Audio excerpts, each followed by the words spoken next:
Hello students. तो आज हम स्टार्ट करेंगे हमारा एक्सरसाइज 3.1 के जो बचे हुए क्वेश्चंस थे उनको आज डिस्कस करेंगे। तो हमारे को क्वेश्चन नंबर 4 से आगे डिस्कस करना है। इससे पहले वाली वीडियो में हमने एक्सरसाइज 3.1 के क्वेश्चन नंबर 1 के सारे पार्ट्स कर लिए थे एंड क्वेश्चन नंबर 2 के सारे पार्ट्स कर लिए थे एंड देन क्वेश्चन नंबर 3 के भी सारे पार्ट्स कर लिए थे। ठीक है, तो मैं अगर थोड़ा सा रिवाइज कराऊं आपको तो हमने यहाँ पर एक्सरसाइज 3.1 आधी डिस्कस करी थी। क्वेश्चन नंबर 1 का फर्स्ट पार्ट जिसमें हमारे को दोनों पार्ट्स में एक वर्ड प्रॉब्लम गिवन थी। उस वर्ड प्रॉब्लम की हेल्प से हमने इक्वेशन फॉर्म की थी एंड उस इक्वेशन को फॉर्म करके हमने उनको लाइंस को ग्राफ पे प्लॉट किया था। मैंने आपको इस पिछली वाली वीडियो में और उससे जो पिछली थी यानी पिछली 2 वीडियोस में आपको ग्राफ में लाइंस को कैसे प्लॉट किया जाता है वो सिखाया था। तो उसी के बेस पर जो ये कल वाला क्वेश्चन था तो हमने इन दोनों को लाइंस को ग्राफ पे प्लॉट किया था और आंसर फाइंड आउट किया था। ऐसे सेकेंड वाला पार्ट भी था पेंसिल और पेन वाला जिसमें हमने लाइंस पहले इक्वेशन को फॉर्म किया था, लीनियर इक्वेशन को फॉर्म किया इन 2 वेरिएबल्स एंड देन हमने उसको ग्राफ में लाइंस को प्लॉट किया था। ठीक है, देन क्वेश्चन नंबर 2 में हमारे को जो लाइंस जो इक्वेशंस दे रखी थी दोनों उसमें हमारे को a1/a2 और b1/b2 और c1/c2 जो हमने कोफिशिएंट वाला मेथड पढ़ा था उसके हेल्प से आपको ये बताना था कि जो लाइंस है वो इंटरसेक्टिंग है, पैरेलल है या कोइंसिडेंट है। तो हमने कल क्वेश्चन नंबर 2 के सारे पार्ट्स डिस्कस किए थे जिसमें हमने सबसे पहले a1/a2 x के जो दोनों इक्वेशन के कोफिशिएंट्स हैं उनका रेशियो निकाल के कंपेयर किया था, a1/a2 और b1/b2 करा था। अगर वो दोनों पहले ही इक्वल नहीं आते तो वो लाइन डायरेक्ट इंटरसेक्टिंग हो जाती है, फिर हमारे को उस केस में c1/c2 निकालने की जरूरत नहीं पड़ती। फिर जब हमने नेक्स्ट पार्ट करा था तो उसमें a1/a2 और b1/b2 आपका सेम आया था रेशियो। तो देन उस केस में हमारे को c1/c2 की नीड पड़ी थी तो हमने इसका रेशियो निकाला था एंड रेशियो निकाल के ये तीनों के तीनों इक्वल आए थे। जब तीनों के तीनों इक्वल आया था तो लाइंस आपकी कोइंसिडेंट हो जाती हैं। ठीक है, और जब a1/a2 और b1/b2 इक्वल तो आ जाते हैं लेकिन ये c1/c2 के इक्वल नहीं होता तो लाइंस आपकी पैरेलल होती है। ये हमने कल सारे पार्ट्स इसके डिस्कस किए थे एंड देन क्वेश्चन नंबर 3 में हमारे को यही वाली चीज करनी थी a1/a2 b1/b2 c1/c2 वाली।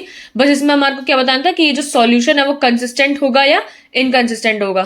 तो उसकी हेल्प से हमने जो निकाला था ये यूनिक सॉल्यूशन कंसिस्टेंट होता है इनकंसिस्टेंट। ये सारे क्वेश्चंस हमने डिस्कस किए थे कल लास्ट वीडियो में। ठीक है, तो आज हम डिस्कस करेंगे क्वेश्चन नंबर 4 का फर्स्ट क्वेश्चन नंबर 4 के सारे पार्ट्स करेंगे, देन क्वेश्चन नंबर 5, 6, 7 ये सारे क्वेश्चंस करेंगे एंड देन हमारी एक्सरसाइज 3.1 खत्म हो जाएगी आज। ठीक है, तो आज ये सारे क्वेश्चंस को डन करता है और जो जितना भी हमने पुराना करा है उसके सारे कंसेप्ट को रिवाइज करेंगे इसी वीडियो में ही। ठीक है, तो स्टार्ट करते हैं क्वेश्चन नंबर 4 से।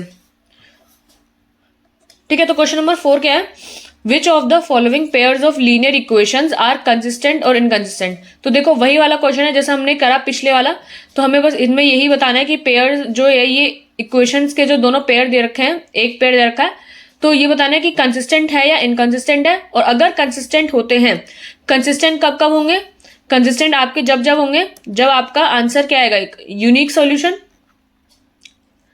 जब आपका यूनिक सॉल्यूशन आएगा तब आपका कंसिस्टेंट आएगा।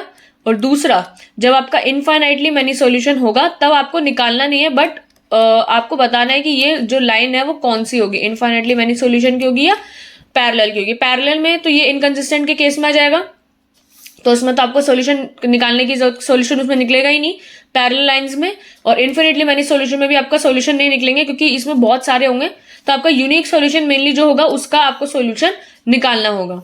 ठीक है, तो क्वेश्चन नंबर 4 का फर्स्ट पार्ट क्या कह रहा है, ये दोनों इक्वेशन को हम अपने नोट पे लिख लेते हैं। x + y = 5,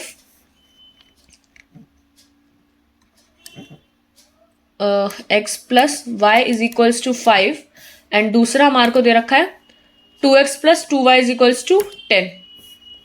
2x देखो अब मैं इसको ना यहाँ लिख देती हूँ 2x,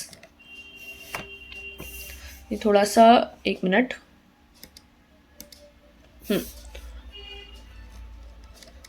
2x + 2y = 10। ठीक है, अब आप अगर इसको ध्यान से देखो ना, तो ये इस इक्वेशन को एक बेसिकली 2 से मल्टीप्लाई करा रखा है। अगर हम इस पूरी इक्वेशन को 2 से डिवाइड करें तो ये और छोटी हो सकती है। तो ये आपकी जो फर्स्ट इक्वेशन है और ये जो आपकी सेकेंड इक्वेशन है, तो मैं अगर यहाँ पे लिख दूं डिवाइडिंग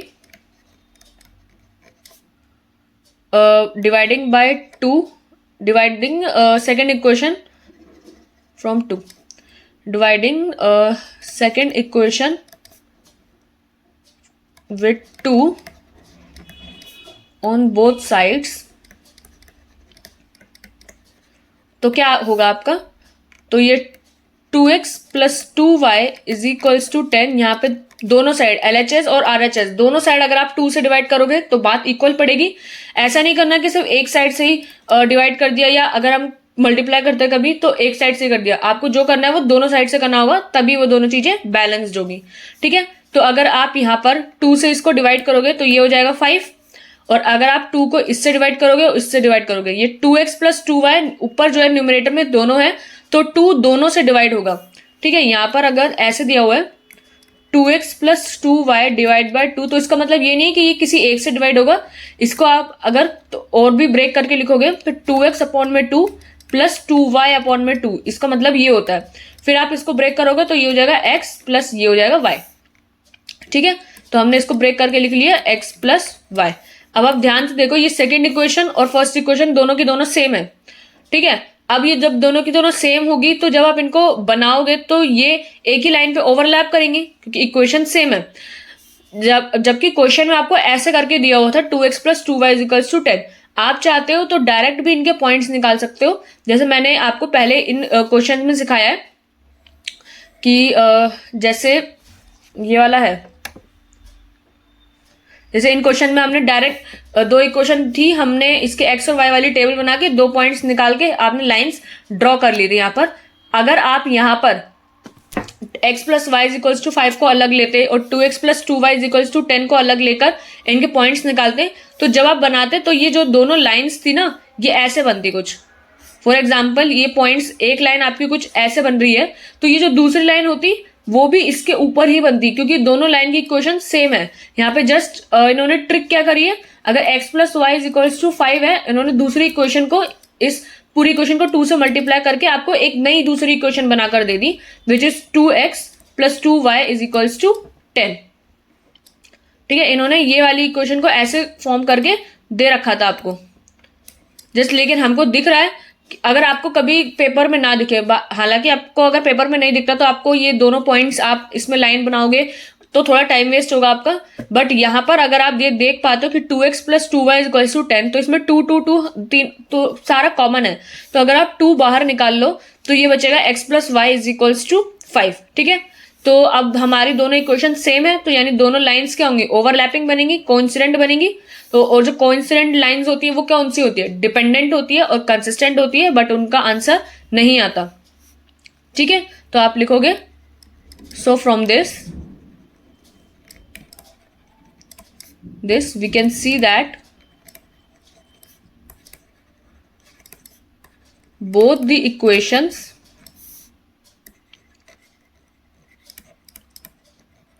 are same। दोनों इक्वेशन आपकी सेम है, so we can from this we can see that both the equations are same, hence lines are coincident and the solutions are dependent. यानी जो आपके सॉल्यूशंस होंगे वो डिपेंडेंट होंगे। ठीक है, तो ये वाला क्वेश्चन आई थिंक आपको समझ में आ गया होगा कि इसमें हमने कैसे करा है। ठीक है, तो हमारा इसमें जो सॉल्यूशन आया वो डिपेंडेंट आया है, और ब्रैकेट में आप लिखोगे यहाँ पर कंसिस्टेंट, क्योंकि डिपेंडेंट सॉल्यूशन आपके हमेशा कंसिस्टेंट होते हैं, तो यानी ये जो सॉल्यूशंस हैं वो कंसिस्टेंट आएंगे। बट इसमें आप अगर आपको कोई भी एक सॉल्यूशन निकालना हो या कितने भी सॉल्यूशन निकालने हो, तो आप इसको फाइंड आउट कैसे करोगे। वैसे तो इसमें कोई लिमिट नहीं है, क्योंकि इनफाइनाइटली मैनी सॉल्यूशंस है। तो अगर आप इसमें x और y की वैल्यू निकालना चाहो, आपकी इक्वेशन क्या है, आपकी जो इक्वेशन है वो x plus y is equals to 5 दे रखी है। आप यहाँ पर या तो इफ वी पुट x को 0, तो आपकी y की वैल्यू क्या हो जाएगी 5। And if we put y को 0, अगर आप y को 0 रख दोगे तो x की वैल्यू 5 आ जाएगी। तो यहाँ पे जो सॉल्यूशंस आ रहे हैं वो क्या कौन कौन से आ रहे हैं सॉल्यूशंस, वो क्या होंगे पहले x का पॉइंट फिर y का पॉइंट विच इज 0,5, 5,0 और ऐसे इन्फिनिटली बहुत सारे हैं। अगर आप x को 1 ले लोगे तो y की वैल्यू 4 हो जाएगी, तब आपका जो सॉल्यूशन आएगा वो 1,4 आएगा। ठीक है, अगर आप x को 2 ले लो तो y की वैल्यू 3 हो जाएगी, क्योंकि और जो सॉल्यूशन आएगा आपका 2,3। ठीक है, आपका जो इक्वेशन चल रही है वो क्या है x plus y is equals to 5। अगर आप इसको 2 ले लोगे तो इसको 5 करने के लिए y की वैल्यू 3 आएगी। अगर आप यहाँ पर 0 ले लोगे तो ये 5 आ जाएगा, ये 0 ले लोगे तो ये 5 आ जाएगा। ठीक है, तो ऐसे ही आपके बहुत सारे सॉल्यूशंस बनेंगे, और ये जरूरी नहीं है सारे नेचुरल नंबर्स में बने, इट कैन बी एनी जो सॉल्यूशंस होंगे, it can be any solutions होंगे। एक मिनट मैं इरेज करके लिखती हूँ इसको। जो आपके सॉल्यूशंस होंगे, हेंस जो आपके यहाँ पे सॉल्यूशंस होंगे, solutions can be in the form of natural numbers, यानी जो आपके सॉल्यूशंस होंगे वो ये नेचुरल नंबर्स तो हो ही सकते हैं, natural numbers, whole numbers, whole numbers, natural number हो सकता है, होल नंबर्स हो सकते हैं, can be in fractions too, fractions में भी हो सकते हैं, डेसिमल में भी हो सकते हैं,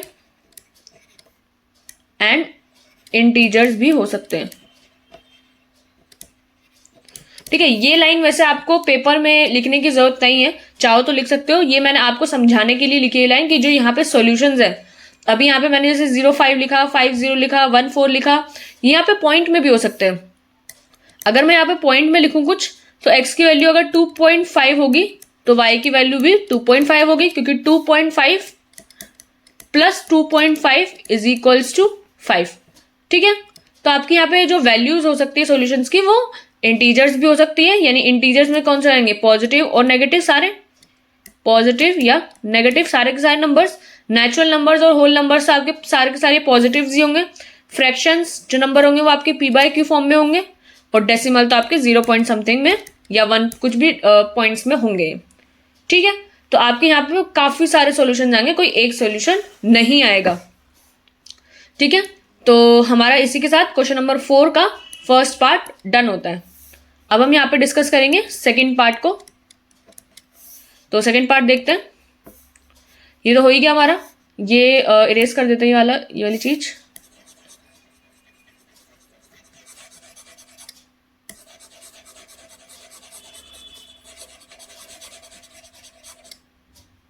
ठीक है, तो अब हम इधर से ये वाली चीज देखते हैं। क्वेश्चन नंबर 4 का second part, x minus y is equals to 8,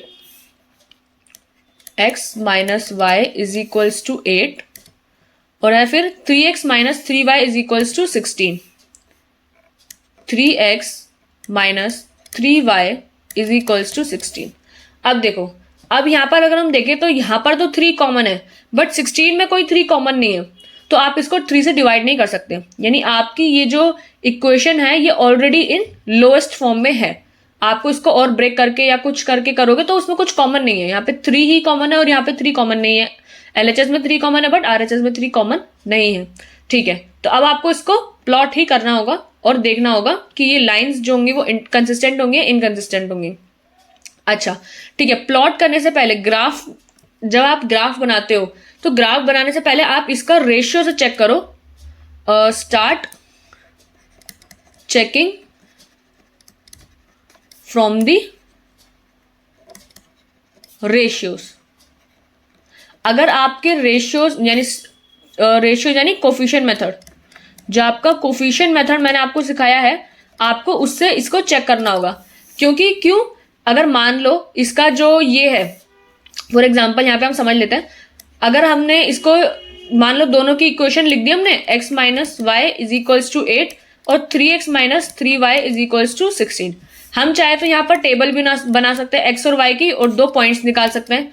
इन दोनों के 2-2 पॉइंट्स आ जाएंगे और इन दोनों के 2-2 पॉइंट्स आ जाएंगे। फिर आप पूरा का पूरा ग्राफ बनाओगे और देन उसको पॉइंट्स को प्लॉट करोगे और बाद में जाके आपको पता चलेगा कि लाइंस जो है पैरेलल है या इंटरसेक्टिंग है। अगर ये इंटरसेक्टिंग आती है तो आपका सॉल्यूशन निकल जाएगा, बट अगर ये पैरेलल आती है तो आपका सॉल्यूशन नहीं निकलेगा। यानी आपने जो इतनी मेहनत करी वो वेस्ट, मतलब जो वेस्ट क्या मतलब आपने पूरा निकाला तो सॉल्यूशन तो नहीं निकला ना। तो ये जो मेथड होता है ना, अगर आप डायरेक्ट ग्राफ पे बनाओगे, जो ग्राफिकल मेथड है, जो आपका ये ग्राफिकल मेथड होता है, ये काफी लेंदी होता है, टू लेंदी, मतलब बहुत लेंदी होता है। बट आप इसके लिए इसको छोटा कैसे कर सकते हो, इसको आप चेक कर सकते हो फ्रॉम कोफिशिएंट मेथड। जो आपका कोफिशिएंट मेथड होता है उससे आप इसको चेक कर सकते हो और आपको फिर पता चल सकता है कि ये लाइंस है वो इंटरसेक्टिंग है या पैरेलल है या कोइंसिडेंट है। ठीक है, अगर आपकी इंटरसेक्टिंग लाइंस होंगी तो आपको ये पूरा का पूरा ग्राफ बनाना होगा, पॉइंट्स निकालने होंगे एंड देन ये सारे की सारी चीजें करनी पड़ेगी। बट अगर जब आपकी लाइंस आप जब कोफिशिएंट मेथड से चेक करोगे और अगर ये लाइंस पहले ही पैरेलल आ जाती है तो आपको ये ग्राफ वगैरह कुछ बनाने की जरूरत नहीं है। तब तो आप लिख सकते हो कि जो सॉल्यूशंस है वो इनकंसिस्टेंट है। और क्वेश्चन में क्या लिखा हुआ है, अगर आपका सॉल्यूशन कंसिस्टेंट है तभी आपको ग्राफिकली उसका सॉल्यूशन निकालना है। जब आपका सॉल्यूशन पहले ही आपको पता चल गया कि वो इनकंसिस्टेंट है तो आपका टाइम भी बच जाएगा और आपका पूरा क्वेश्चन हो भी जाएगा। तो आपको इसमें ये पूरा ग्राफ बनाने की जरूरत नहीं पड़ती है तब। ठीक है, कोइंसिडेंट में भी आपको ग्राफ बनाने की जरूरत नहीं पड़ेगी। आप नॉर्मली जैसे अभी इस वाले उसमें यहाँ पर तो हमारे को डायरेक्ट दिख गया, यहाँ पर तो हमारे को इस इक्वेशन में तो डायरेक्ट दिख गया था कि ये दोनों इक्वेशन सेम है, तो हमने जस्ट इससे बोल दिया कि सॉल्यूशन डिपेंडेंट है और आपके कितने भी सॉल्यूशन इसमें काफी सारे हो सकते हैं। बट इस केस में आपको सबसे पहले कोई भी जो क्वेश्चन होगा और उसमें पूछा जाए कि अगर ये सॉल्यूशन पहले बताओ कंसिस्टेंट है या इनकंसिस्टेंट है, एंड अगर कंसिस्टेंट होता है तो आपको उसके सॉल्यूशन निकालने होंगे। तो आप सबसे पहले कोफिशिएंट मेथड से स्टार्ट करो। कोफिशिएंट मेथड से देखो, ये a1/a2 और b1/b2 c1/c2 वाला मेथड है, उससे आप पहले देखो। अगर उनसे आपको पता चलता है कि लाइंस इंटरसेक्टिंग बनती है देन आप उसको आगे प्लॉट करो। ठीक है, तो अभी हम सबसे पहले ये ही चेक करेंगे इस पूरी इक्वेशन में। ठीक है, तो मैं ये सब पार्ट पूरा रब कर लेती हूँ। आई होप समझ में आ गया होगा जो मैं समझाना चाह रही थी आपको।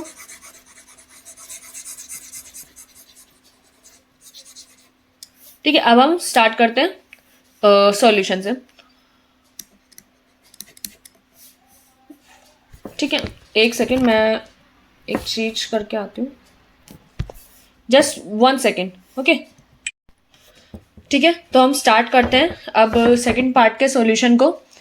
तो x माइनस वाई पहले हम कोफिशिएंट मेथड से इसके कोफिशिएंट्स को चेक करते हैं। So checking from the coefficient method,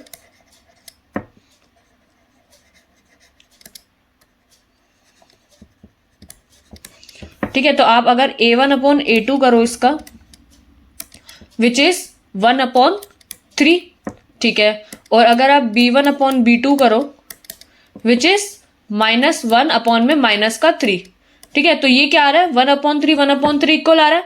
तो आपको c1/c2 भी निकालना पड़ेगा। c1/c2 क्या आपका 8/16 विच इज 8 1 जा 8 एंड 8 2 जा 16, तो विच इज 1/2। तो आप देखो a1/a2 और b1/b2 सेम आ रहा है बट c1/c2 सेम नहीं आ रहा है। तो ये कौन सा केस हो जाता है, पैरेलल लाइंस का केस हो जाता है, यानी और पैरेलल लाइंस का जो सॉल्यूशन होता है वो इनकंसिस्टेंट होता है। ठीक है, तो अगर आप यहां से लिखो, सो फ्रॉम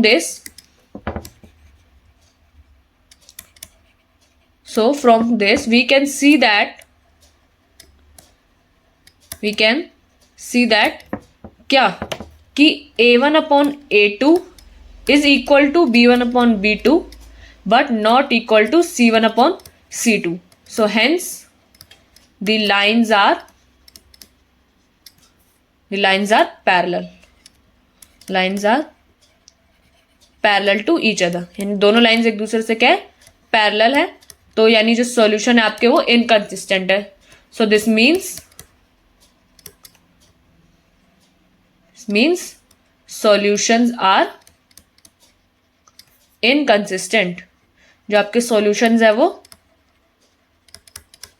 इनकंसिस्टेंट है. ठीक है, तो आपके सॉल्यूशन इनकंसिस्टेंट है, तो इनकंसिस्टेंट सॉल्यूशन में तो आपका वो निकलेगा नहीं. तो आपको वो पूरी की पूरी मेहनत नहीं करनी पड़ी कि पहले x minus y is equals to 8 इधर लिया और 3x minus 3y is equals to 16 दूसरी साइड लिया, एंड दोनों के दो पॉइंट्स निकाले और फिर ग्राफ बनाया, प्लॉट किया दोनों लाइन्स को, और देन आपको पता चलेगा जब इसको पूरी लाइन को प्लॉट करोगे तो ये जो लाइंस होंगी वो कुछ ऐसे और ऐसे आ जाएंगी, तो यानी ये लाइंस पैरेलल आ जाएंगी. तो पैरेलल लाइंस का कोई सॉल्यूशन होता नहीं है. तो देन आप लिखते हैं फिर यही चीज कि so the lines are parallel so they are no solutions, ये इनकंसिस्टेंट हो जाएंगे. ठीक है, तो तब आपका जो ये चीज होती है वो बहुत बड़ी हो जाती है जब आपका आंसर इस छोटे से मेथड से आ सकता है. ये जो मेथड है ना, कोफिशिएंट मेथड, ये काफी इंपॉर्टेंट है, ये सबको आना चाहिए. इससे आपके सॉल्यूशंस काफी जल्दी हो जाएंगे. देखो a1/a2 ये करना आसान है, ये करना आपका इजी है, बट वो ग्राफ से जो करोगे वो आपका काफी बड़ा पड़ेगा, लेंदी होगा. वो मैंने आपको अभी लिखा था कि ग्राफिकल मेथड जो होंगे वो आपके थोड़े लेंदी होंगे, और उसमें आपको ध्यान भी रखना होगा कि कहीं कोई मेजरमेंट गलत ना हो जाए. ठीक है, तो इसी से हमारा सेकेंड पार्ट तो खत्म होता है. अब हमारा थर्ड पार्ट. ठीक है, थर्ड पार्ट की ओर बढ़ते हैं अपना, which is 2x plus y minus 6 is equals to 0. 2x plus y minus 6 is equals to 0. और दूसरा है 4x माइनस 2y माइनस का 4 is equals to 0. 4x minus 2y minus, एक मिनट क्या था, 4x minus 2y minus 4. 4x minus 2y minus 4 is equals to 0. ठीक है, तो पहले आप ये जो माइनस का 6 और माइनस का 4 इज इक्वल्स टू के लेफ्ट साइड ले रखा है, इन दोनों को राइट साइड अगर आप लिख लोगे तो ये क्या हो जाएगा, 2x plus y is equals to 6. ठीक है, और ये हो जाएगा 4x माइनस का 2y इज इक्वल्स टू 4. अब देखो यहाँ पे भी 2 कॉमन है वैसे तो, 4, 2 और 4 सब इन दोनों में 2 कॉमन है, तो आप इसको 2 से डिवाइड कर दोगे. ये आपकी जो इक्वेशन नंबर 1 है, ये आपकी इक्वेशन नंबर 2 है. ठीक है, सो आप इसको जो सेकेंड वाली इक्वेशन है इसको पूरे को 2 से डिवाइड करोगे, इसको लोएस्ट फॉर्म में लाओगे. So dividing second equation from 2 on both sides, दोनों साइड्स पे आप इसको डिवाइड करोगे. So dividing second equation from 2 से on both sides we get, हमको क्या मिलेगा, 4x minus 2y is equals to 4. इसको 2 से डिवाइड करेंगे तो ये 2 से डिवाइड, ये 2 से डिवाइड और ये 2 से डिवाइड. मैंने अभी इसको ऊपर अलग तरीके से करा था जिसमें हमने पूरा नीचे इसको 2 लिया था, मैंने समझाया था ये दोनों ब्रेक करके आप ऐसे लिखते हो इसको. ठीक है, तो ये क्या बन जाएगा आपका 4x नहीं, 4 तो 2 से कट जाएगा, ये बचेगा आपका 2x. ठीक है, 2 से 2 कैंसिल हो जाएगा, minus y is equals to 2. ठीक है, तो ये सेकेंड इक्वेशन आपकी अब छोटी होके ये आ गई. ये आपकी फर्स्ट इक्वेशन, देखो ये आपकी फर्स्ट इक्वेशन, ये आपकी सेकेंड इक्वेशन. ठीक है, अब आप इसमें कोफिशिएंट मेथड से लगा के चेक कर सकते हो कि इसका जो आंसर आएगा वो कौन सा आएगा. So checking from the coefficient method,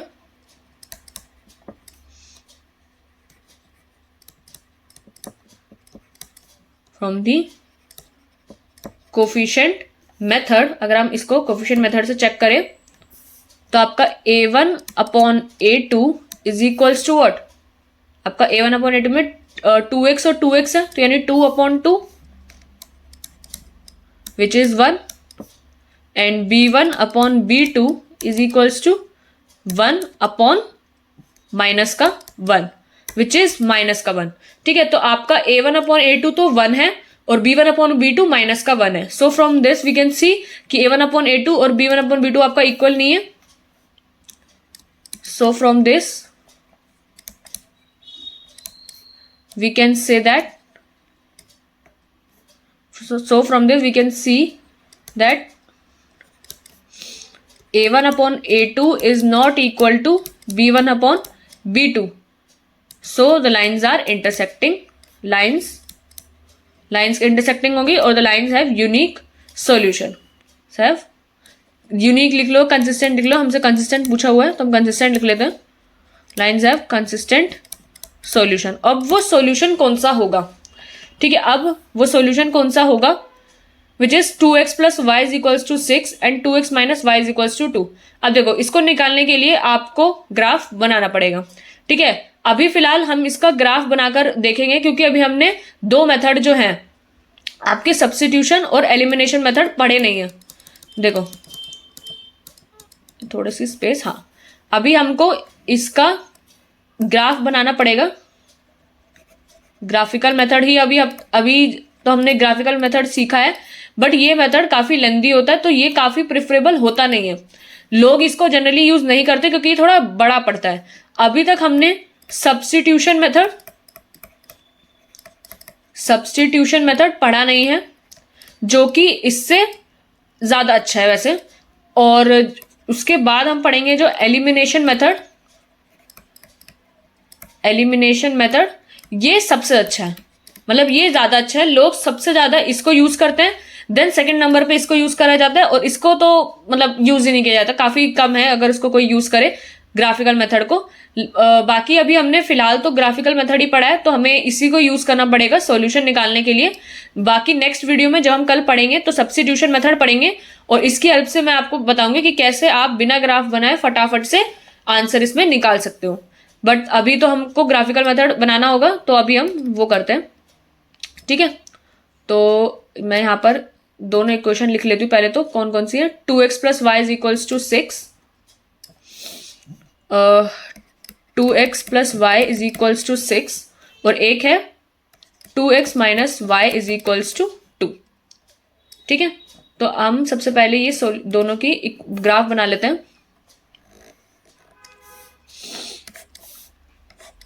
आप सबसे पहले टेबल बनाओगे x और y की और जो उनके पॉइंट्स आएंगे उसकी.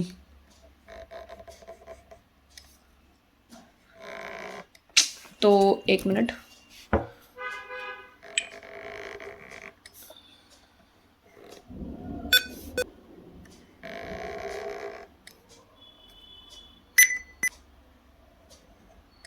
ये मेरी लाइन थोड़ी ना सीधी बन नहीं रही है. आपको सिर्फ 2 ही पॉइंट्स बनाने होंगे. मैंने यहाँ 3 की जगह बना दी है, बट आपको 2 ही बनाने होंगे. ठीक है, आप भी अपनी अपनी कॉपीज में इस क्वेश्चन को करो और जब तक मैं भी करती हूँ फिर आप आंसर मैच करना कि क्या आपका आंसर सही है या नहीं. ठीक है, सबसे पहले आपने ये टेबल ही बनानी है क्योंकि टेबल बनाओगे तो आपको ज़्यादा अच्छे से आइडिया रहेगा. ठीक है, तो हम स्टार्ट करते हैं. सबसे पहले जैसे कि मैंने आपको बताया पॉइंट्स निकालने एक तरीका, अगर आप यहाँ पर x को 0 ले लोगे तो अगर आप पहले x को 0 ले लोगे तो यहाँ पे y की वैल्यू डायरेक्ट 6 आ जाएगी तो आपका ये वैल्यू चल सकती है. तो आपका पॉइंट आ जाएगा 0,6. ठीक है, अब अगर आप y को 0 ले लोगे तो देखो x की वैल्यू भी इंटीजर आएगी क्योंकि 2x is equals to 6. y 0 ले लोगे तो 2x इज इक्वल्स टू 6 और x की वैल्यू 3 आ जाएगी. ठीक है, तो ये जो आपका पॉइंट आया वो 3,0 आया. ठीक है, मैं इसको रब कर लेती हूँ. और अब ये सेकेंड वाली को देखते हैं.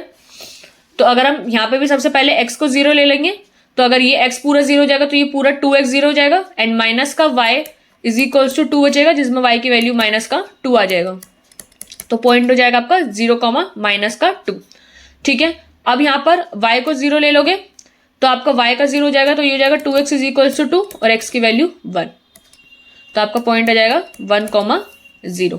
ठीक है, अब देखो आपने एक चीज नोटिस की, यहाँ पे अब हमने दोनों एक बार x को 0 ले लिया और y को 0 ले लिया तो आपके दोनों नंबर इंटीजर्स आ रहे हैं. ऐसा क्यों हुआ? क्योंकि यहाँ पे जो ये 6 है और यहाँ पे जो ये 2 है ये दोनों इसके मल्टीपल चल रहे हैं. देखो 1 के टेबल में भी 6, अब यहाँ y के आगे कुछ नहीं है तो 1 ही है तो 6 जो है 1 से भी डिवाइड हो जाता है और 2 से भी डिवाइड हो जाता है. तो अगर हम 0 करके किसी एक को पूरे को गायब भी कर दें तो इसका आंसर इंटीजर में ही आएगा. सेम ऐसे इधर भी इधर 2 दिया हुआ है, 2 1 की टेबल में भी आता है और 2 2 की टेबल में भी आता है। तो इस वजह से आपको कोई ज्यादा इसमें एडजस्ट नहीं करना पड़ा। आपने x को 0 ले लिया, अगर 1 को हम 0 ले लेंगे तो वो गायब हो जाएगा और वो जब बचेगा तो दूसरा उसके टेबल में आता है, वो उसका फैक्टर है, तो ये आराम से एडजस्ट हो जाएगा। तो इस वजह से यहाँ पे हमें दिक्कत नहीं आई। पिछले वाले क्वेश्चन में जब हमने कल एक क्वेश्चन किया था उसमें 5x plus 7y is equals to 46 दिया हुआ था। तो जो 46 है ना वो ना ही 7 की टेबल में आता है और ना ही 5 की टेबल में आता है। तो उस केस में अगर आप 0 करके किसी एक को गायब भी कर दोगे ना तो भी ये इससे डिवाइड नहीं होगा, क्योंकि ये 7 का फैक्टर है ही नहीं। 46 जो है 7 के टेबल में नहीं आता। और ऐसे अगर आप y को 0 कर दोगे तो यहाँ पे 5x इज इक्वल्स टू 46 बचेगा, जो कि ये इसकी टेबल में नहीं आता। तो उसकी वजह से आपको यहाँ पर कुछ एडजस्ट करना पड़ा था, तब जाके आपकी जो वैल्यूज होगी वो इंटीजर में आई थी। ठीक है, एडजस्ट करना पड़ता है हमारे को तो इंटीजर्स में लाने के लिए। तो आप यहाँ पर जब भी आपको एडजस्ट करना पड़ेगा तो आप x और y की वैल्यू कहाँ तक पुट करोगे, 1 2 3 तक और -1 -2 -3 तक। जनरली आपका आंसर इन तीनों में आ ही जाएगा। मतलब जब आप 1 2 3 कुछ पुट करोगे तो आपकी जो वैल्यू होगी वो कुछ फैक्टर्स में ऐसे बन के आ जाएगी। जहाँ पे जब हमको अगर आपको याद हो तो हमने यहाँ पे वैल्यू x की 3 पुट करी थी, तब जाके इसका आंसर आ गया था इंटीजर में। ठीक है, तो आपको पेपर में ट्राई करना है या तो 1 2 3 या -1 -2 -3 एक बार फटाफट से पुट करके देख लो, आपको पॉइंट का आंसर इसमें आ जाएगा मोस्ट प्रोबेबली। बट अगर आपको जैसे ऐसी क्वेश्चन मिले जहाँ पे ये 6 चल रहा है, 6 2 और 1 दोनों के टेबल में आता है, यहाँ पे 2 चल रहा है, 2 और 1 तो दोनों के टेबल में आता है, तो आपको यहाँ पे दिक्कत होगी नहीं। आप एक बार x को 0 पुट करके देख लो, फिर y को 0 पुट करके देख लो, आपकी वैल्यू जो आएगी वो इंटीजर में ही आएगी। ठीक है, तो ये एक काफी अच्छा पॉइंट था लीनियर इक्वेशंस को समझने का, और जो काफी बार इसमें बच्चे अटक जाते हैं। ठीक है, आई होप आपको ये समझ में आ गया होगा जो अभी मैंने समझाया। और अब हम इसमें लाइंस को प्लॉट करते हैं और आंसर निकालते हैं। ठीक है, तो अब हम स्टार्ट करते हैं। तो हमारा यहाँ पर ये लाइन थोड़ी सी, ठीक है, अब हम यहाँ पे एक लाइन प्लॉट कर लेते हैं।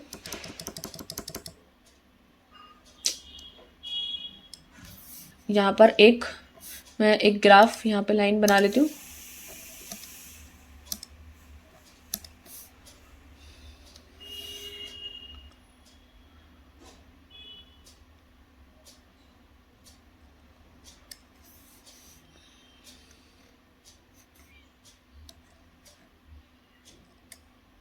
ठीक है, अब आपका एक दूसरी लाइन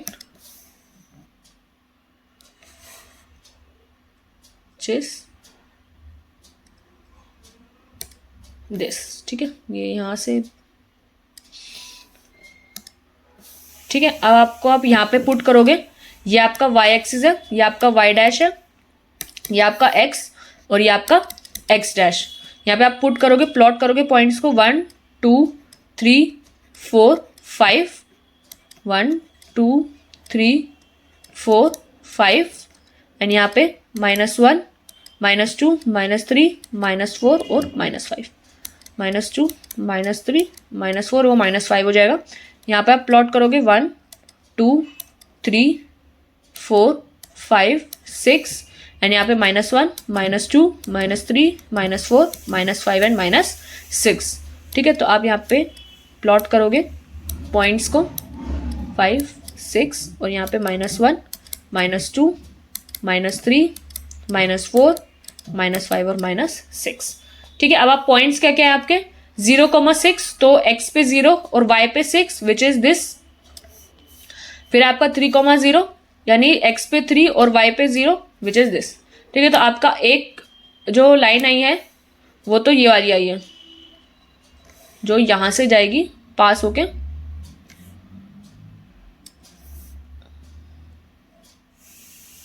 ठीक है, और जो दूसरी लाइन आएगी पहले उसको ड्रॉ कर लेते हैं। तो ये वाली जो लाइन थी इसका नाम क्या है, 2x plus y is equals to 6। ठीक है, तो आप इसका नाम यहाँ पे लिख दोगे 2x plus y is equals to 6, ये वाली लाइन है आपकी। फिर आप इसको प्लॉट करोगे 0, -2 यानी 0 और y x पे 0 और y पे -2, और फिर है 1, 0 यानी x पे 1 और y पे 0। ठीक है, तो ये वाली लाइन आपकी कुछ ऐसी बनेगी।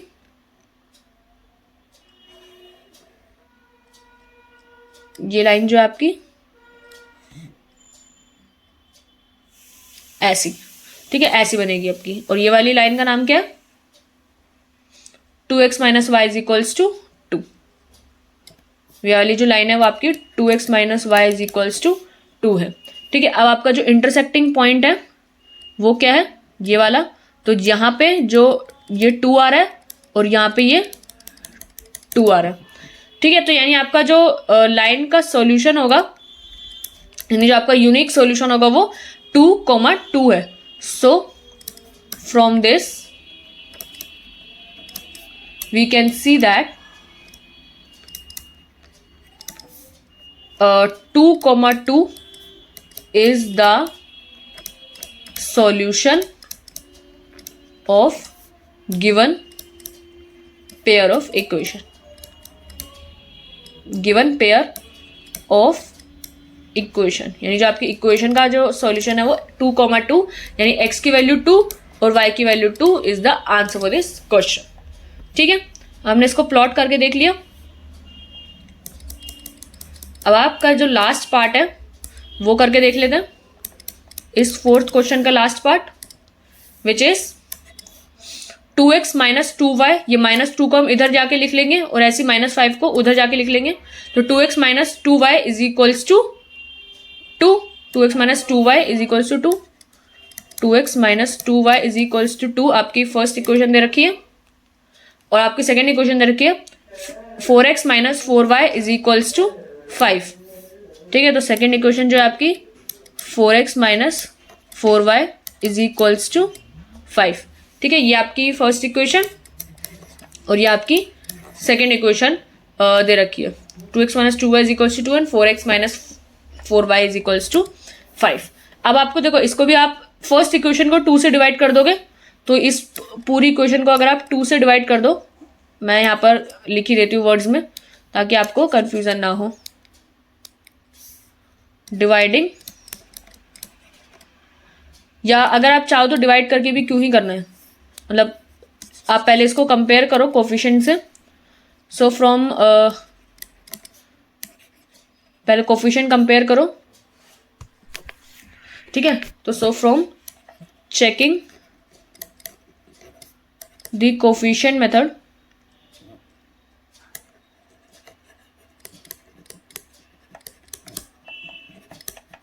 कोफिशिएंट मेथड, तो क्या आएगा आपका a1 upon a2 is 2 upon 4, b1 upon b2 is minus का 2 माइनस का 4। देखो ये आपका कट क्या आया 1 अपॉन 2 और ये आपका कट कर आया 1 अपॉन 2, तो यानी ये दोनों इक्वल आ रहे हैं। फिर आपको c1 अपॉन c2 भी निकालना होगा विच इज 2 अपॉन 5। तो ये तो आपका इक्वल नहीं आ रहा, तो यानी ये जो लाइंस क्या है वो पैरेलल होंगी, तो आपका इनकंसिस्टेंट सॉल्यूशन होगा। तो ये तो आपको इसमें निकालना नहीं पड़ेगा ग्राफिकल से, ठीक है। So from this we can see that, from this we can see that a1 upon a2 is equal to b1 upon b2 but not equal to c1 upon c2, ठीक है। तो हम यहाँ से देख सकते हैं a1 अपॉन a2 आपका b1 अपॉन b2 के इक्वल है बट c1 अपॉन c2 के इक्वल नहीं है। So the lines are parallel, so the lines are parallel to each other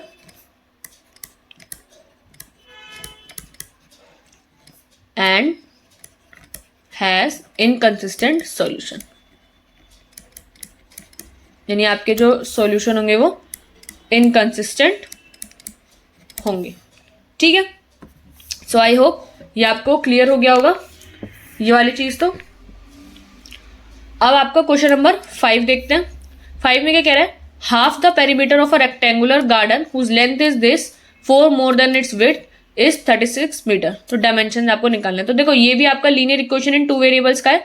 अगर आप लेंथ को x ले लो, विड्थ को y ले लो, तो आपका जो पेरीमीटर होता है गार्डन का, पेरीमीटर क्या होता है रेक्टेंगुलर गार्डन का, which is 2l plus b, 2l plus b, ये आपका पेरीमीटर होता है रेक्टेंगुलर गार्डन का।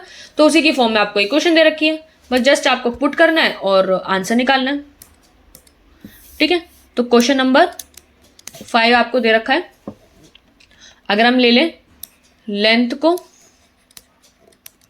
x और ब्रेड्थ को, या जिसको आप विड्थ भी कहते हो, उसको y, ठीक है। So according to the question,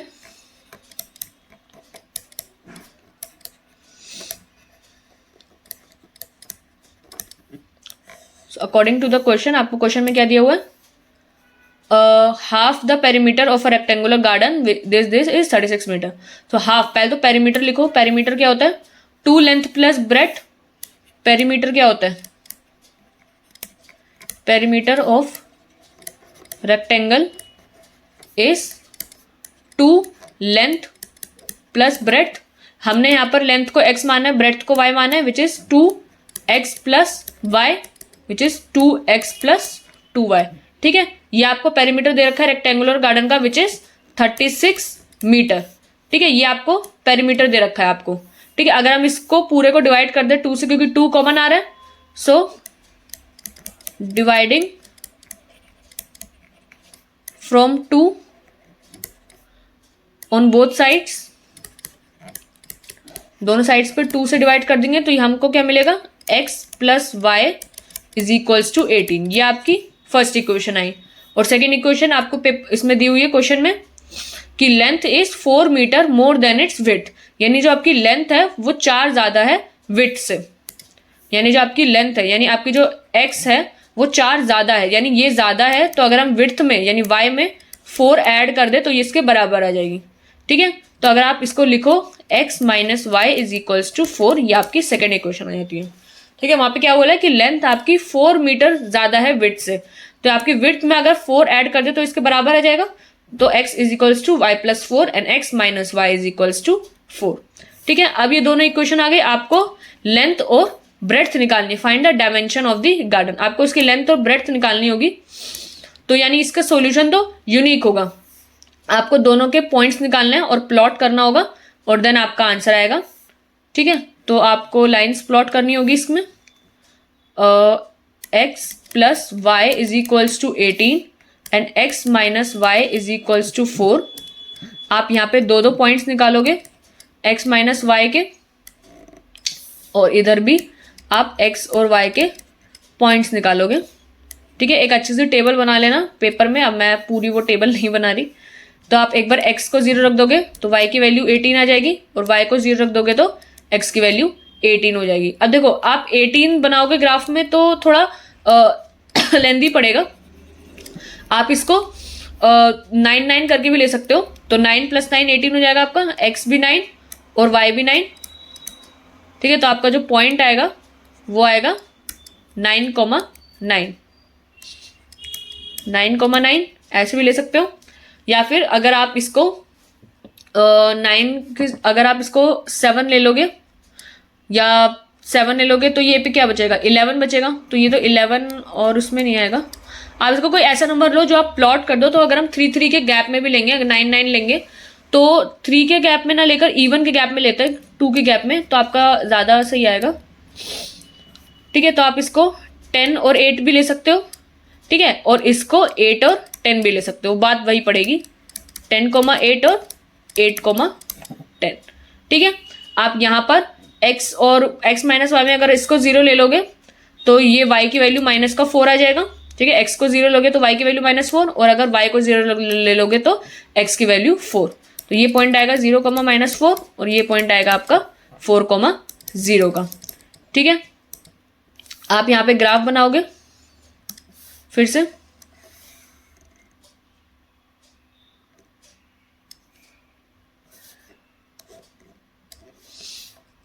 ठीक है, और एक और बनाओगे।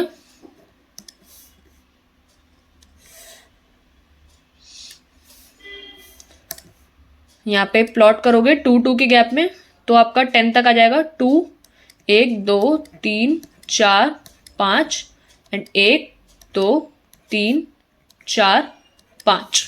ठीक है, यहाँ पे भी 1 2 3 4 5 6 और 1 2 3 4 5 6।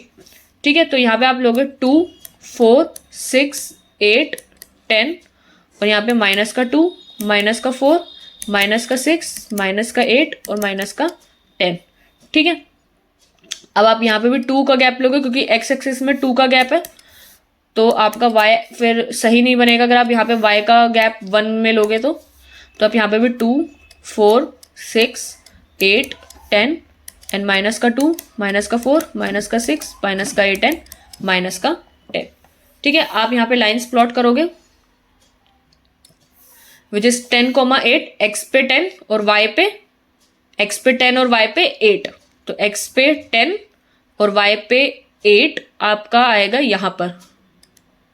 ठीक है, और एक आएगा 8,10 यानी x पे 8 और y पे 10, तो x पे 8 और y पे 10, तो ये लाइन आपकी इसको टच करती हुई जाएगी। आपकी जो लाइन होगी वो कुछ 10 पे 8, ठीक है, कुछ ऐसी जाएगी ये लाइन। दोनों को कट करते हुए, और जो दूसरी लाइन है वो 0, -4 x पे 0 और y पे माइनस का 4 which is this, and 4,0 which is x पे 4 और y पे 0। ये लाइन ऐसे जाएगी इसको पास करते हुए।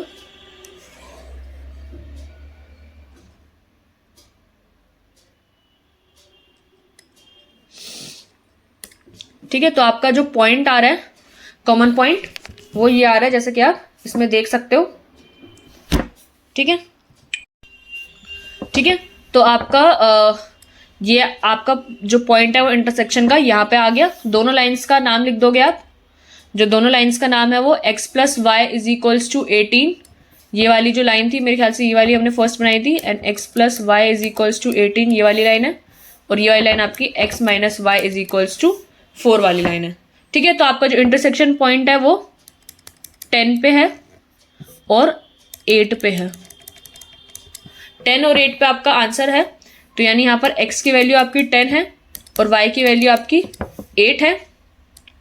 ठीक है, तो आपकी जो अब यहाँ पे क्वेश्चन में क्या बोला था कि half the perimeter is 36 metre, तो आपका जो पेरीमीटर दिया हुआ था वो हाफ दिया हुआ था विच इज 36, तो आपकी जो लेंथ दे रखी ना ये दोनों हाफ हाफ है, क्योंकि आपका जो पेरीमीटर दिया हुआ है क्वेश्चन में वो बोला हुआ है हाफ है 36 मीटर का, विच इज जो पेरीमीटर होगा आपका डबल अगर आप पूरा पेरीमीटर लो, यानी आपको क्वेश्चन में क्या दिया हुआ है, तो ये तो आपका यूनिक सॉल्यूशन आ गया, x = 10 और y = 8 is the unique solution,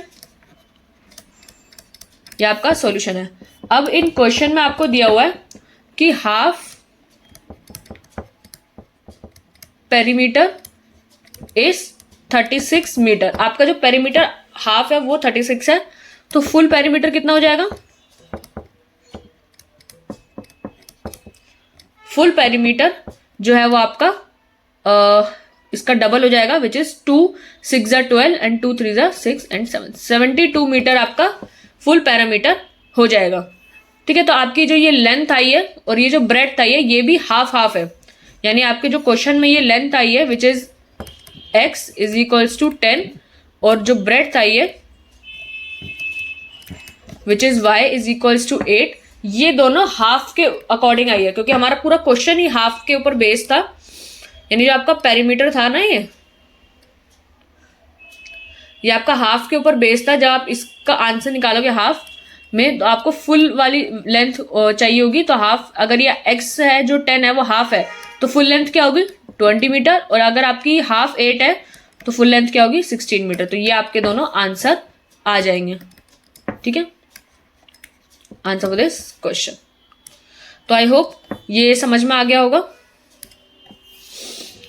question number 6, अगर हम क्वेश्चन नंबर 6 देखें, क्वेश्चन नंबर 6 में क्या है, given the linear equation this and right another linear equation in 2 variables such that geometrical representation of the pairs of formed is intersecting, coincident और parallel. अच्छा, हमारे को एक ही इक्वेशन दे रखी है और हमारे को बोला है कि आपको एक ऐसी इक्वेशन लिखनी है इसके साथ जिससे वो जब आप दोनों इक्वेशन लिखो तो वो इंटरसेक्टिंग हो जाए एक में, फिर पैरेलल और फिर कोइंसिडेंट हो जाए। ठीक है, तो ये वाला क्वेश्चन करोगे आप, मैं ये वाला क्वेश्चन करती हूँ। Question number 6। ठीक है, आपको पहली जो दे रखी है वो कौन सी है, 2x plus 3y minus 8 is equal to 0। तो 2x प्लस 3y, 8 उधर चला जाएगा, तो इक्वेशन क्या हो जाएगी, 2x plus 3y is equals to 8। 2x plus 3y is equals to 8। ठीक है, ये आपको दे रखी है फर्स्ट इक्वेशन। अब हमारे को फर्स्ट पार्ट के लिए इसको इंटरसेक्टिंग लाइंस बनाना है। ठीक है, क्या बनाना है, इंटरसेक्टिंग लाइंस। तो आपको जो उसका इंटरसेक्टिंग हो पार्ट, उसके लिए कंडीशन क्या होती है, a1 upon a2 is not equal to b1 upon b2। c1 upon c2 से मतलब नहीं बनता, बस आपका ये इक्वल नहीं होना चाहिए। तो फिलहाल अभी यहाँ पर आपका जो a1 है वो 2 है और b1 क्या है आपका 3।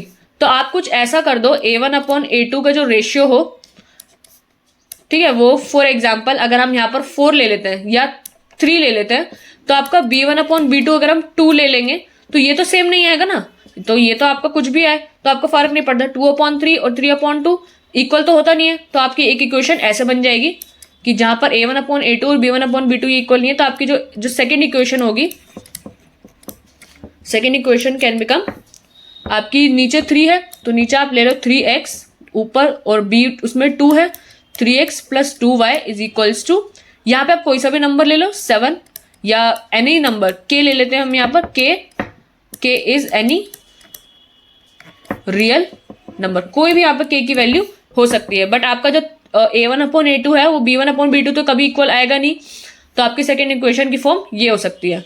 तो मतलब कहने का मतलब ये है, अगर आप 3 और 2, यहाँ पे मैंने तो 3 और 2 ले लिया, बट यहाँ पर कोई भी वैल्यू हो सकती है। फॉर एग्जाम्पल अगर मैं यहाँ पर p के टर्म्स में बात करूं और यहाँ पर q के टर्म्स में बात करूं, तो p कैन बी, p कहाँ तक जाएगा, p की कोई भी वैल्यू हो सकती है, p belongs to any real number हो सकता है, बट वो इक्वल किसके नहीं हो सकता, a1 p belongs to any real number, यहाँ पे लिख लो p और q जो होंगे वो दोनों कोई से भी रियल नंबर होंगे, सच दैट जो आपका a1 अपॉन a2 है वो नॉट इक्वल हो b1 अपॉन b2 के। ठीक है, ऐसे बस कंडीशन ना आए, तो आपको यहाँ पर वैसे भी कोई भी वैल्यूज हो सकती है। ठीक है, तो इसमें ये हो गया। ठीक है, अब सेकंड पार्ट जो था आपका, सेकंड पार्ट में आपको पैरेलल लाइंस के लिए लिखना है। ठीक है, तो पैरेलल लाइंस के लिए आपकी जो कंडीशन होती है, पैरेलल लाइंस के लिए जो आपकी कंडीशन होगी, वो आपको कंडीशन पता है क्या होती है, which is a1 upon a2 is equals to b1 upon b2 but not equals to c1 upon c2। ठीक है, तो अब आपका फिलहाल यहाँ पर a1 और जो b1 है वो क्या था, 2 और 3, 2 3 और c1 क्या था आपका, जो आपकी इक्वेशन है वो क्या है, ये यहाँ पे चला जाएगा तो ये इज इक्वल्स टू 8 हो जाएगा, तो आपका c1 जो है वो आपका 8 दे रखा है। ठीक है, अब आप यहाँ पर कोई भी वैल्यू ले सकते हो जिससे ये तो इक्वल आ जाए, यानी a1 b2 और a2 b2 और c2। आपको a1 अपॉन a2 और b1 अपॉन b2 तो सेम लिखना है। फॉर एग्जाम्पल अगर आप ले लो यहाँ पर 2 अपॉन 4, तो ये 1 अपॉन 2 हो जाएगा, एंड यहाँ पे भी 1 अपॉन 2 करने के लिए 3 अपॉन 6 ले लिया, तो ये दोनों 1 अपॉन 2 हो जाएंगे। बट इसको आपको 1 अपॉन 2 नहीं लेना, तो आप इसको 9 ले लोगे तो बात बन जाएगी आपकी। ठीक है, तो आपके जो सेकंड पॉसिबल आंसर है, तो 1 पॉसिबल आंसर जो है आपका, यहाँ पर और कोई भी वैल्यू हो सकती है, जरूरी नहीं है ये जो मैंने लिखा है यही आंसर हो, आप कोई भी वैल्यू बना सकते हो। बस ये याद रखना कि बस ये वाली कंडीशन आपकी फुलफिल होनी चाहिए, जो ये आपकी ये वाली कंडीशन है, ये वाली जो आपकी कंडीशन है ये आपकी फुलफिल होनी चाहिए, तो आपकी लाइंस पैरेलल बनेंगी हमेशा। ठीक है, तो आप लिखोगे फुल पॉसिबल आंसर इज, तो a2 आपका 4, तो 4x, b2 आपका 6, तो 6y इज इक्वल्स टू 9। तो ये आपका एक आंसर हो सकता है। थर्ड पार्ट में आपको कोइंसिडेंट लाइंस का लिखना है। कोइंसिडेंट लाइंस, तो कोइंसिडेंट लाइंस कौन सी होती है, जो a1 upon a2 equal to b1 upon b2 और equal to c1 upon c2 होता है जिसमें। ठीक है, तो अब कोइंसिडेंट लाइंस के लिए आप जो आपका a1 है, b1 है और c1 है, वो क्या है, 2, 3 और 8। तो आपको A2, B2 और C2 कुछ ऐसे लिखना है जिससे ये दोनों के दोनों सेम आ जाए, दोनों तीनों रेशियो सेम आ जाए। तो वही हम लिख लेते हैं। तो 2/4, 3/6, ये तो दोनों 1/2 1/2 होंगे और 8/16, तो ये भी आपका 1/2 हो जाएगा। तो आपका एक पॉसिबल आंसर कौन सा हुआ? वन पॉसिबल आंसर जो है आपका 4x + 6y = 16। ठीक है, तो ये आपका एक पॉसिबल आंसर हुआ। मैंने फिर कहा कि यहाँ पर आपके कोई भी आंसर्स हो सकते हैं, जरूरी नहीं है कि आपका यही आंसर हो, कितने भी आंसर हो सकते हैं आपके। ठीक है, हमारा लास्ट क्वेश्चन बच रहा है, ये क्वेश्चन नंबर 7। फिर आपका ये एक्सरसाइज वाइंड अप हो जाएगी। क्या बोला? Draw the graphs. ओहो, ग्राफ बनाना है। Draw the graph of the equation this and determine the coordinates of the vertices of the triangle formed by these lines x-axis और shaded triangular region। आपको इसमें वही है, सेम इक्वेशन ड्रॉ करनी है, lines draw करनी है और जो वर्टिसेस होंगे उस ट्रायंगल के वो आपको लिखने होंगे। तो फटाफट से ये वाला क्वेश्चन कर लेते हैं, ज़्यादा टाइम नहीं लगेगा।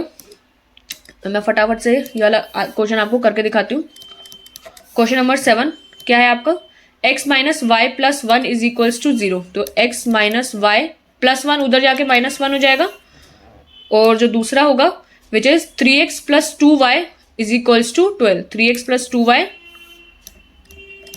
= 12। देखो दोनों फैक्टर चल रहे हैं, 3 और 2 दोनों 12 का फैक्टर है, और यहाँ पे भी दोनों फैक्टर हैं। तो आपका x और y को अगर आप 0 ले लोगे तो फटाफट से आपका आंसर भी आ जाएगा। x, y और उसके पॉइंट्स लोगे अगर आप 2-2, ठीक है, यहाँ पे भी आप 2-2 पॉइंट्स लो। तो x की वैल्यू 0 ले लोगे, तो अगर x की वैल्यू 0 तो माइनस का y = -1, तो विच इज y की वैल्यू 1।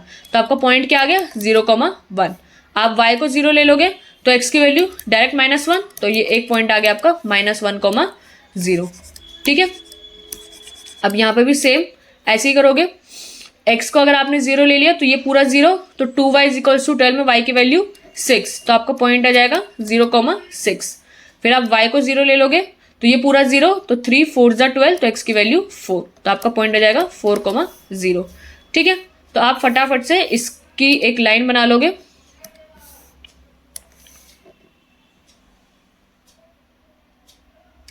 ठीक है,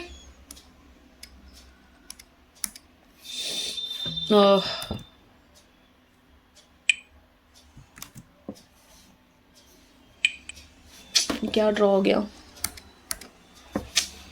चलो अब एक दूसरी लाइन और यहाँ पे ड्रॉ कर लेते हैं।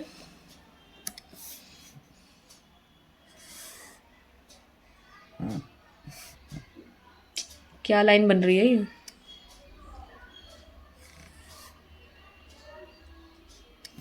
तो इसमें लाइन बनाना भी ना झंझट है।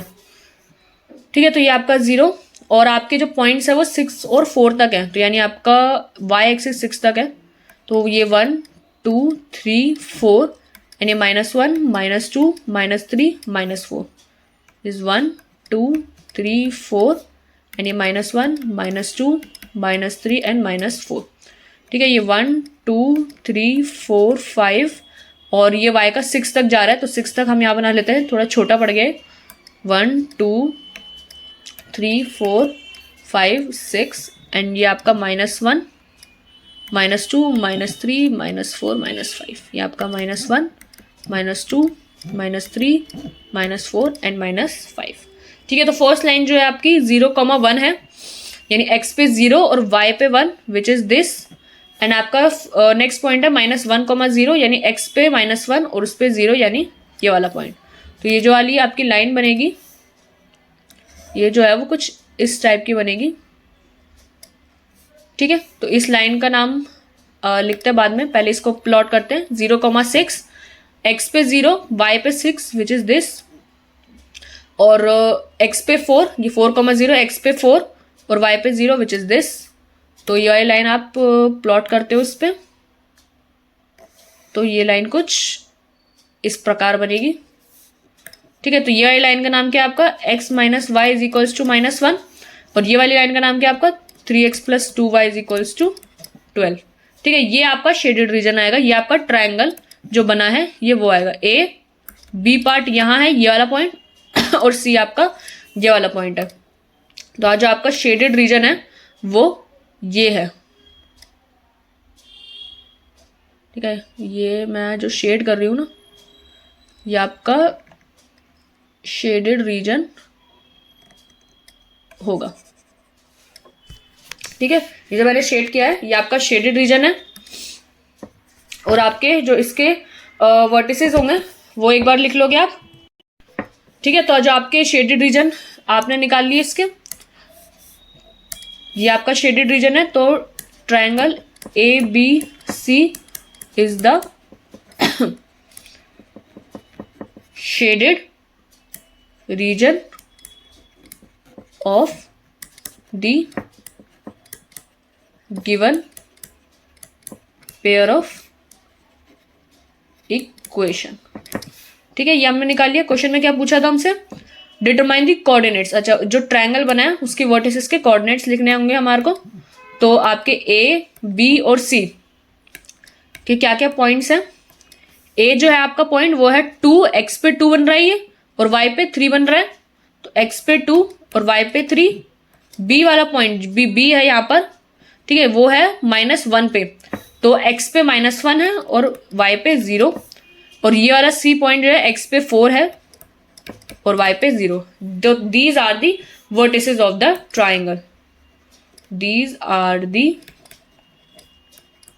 Vertices of the triangle formed, ठीक है। तो ये आपके ट्राइंगल की वर्टिसेस आ गई। तो हमारा इसी के साथ एक्सरसाइज 3.1 खत्म होती है। हमने इसके सारे के सारे क्वेश्चंस डिस्कस कर लिए। क्वेश्चन नंबर 7, क्वेश्चन नंबर 6 के सारे पार्ट्स, क्वेश्चन नंबर 5 से लेकर पूरा का पूरा हमने क्वेश्चन नंबर 1 से स्टार्ट किया था, और सारे के सारे क्वेश्चन हमने इसके डिस्कस कर लिए एक्सरसाइज 3.1 के, ठीक है। तो नेक्स्ट एक्सरसाइज में, नेक्स्ट वीडियो में हम स्टार्ट करेंगे सब्स्टिट्यूशन मेथड, और उसके सारे के सारे कॉन्सेप्ट समझेंगे, एग्जाम्पल्स समझेंगे। तो इस वीडियो में यहीं तक रखते हैं, ठीक है। तो मैं वीडियो एंड कर रही हूँ अब, ठीक है।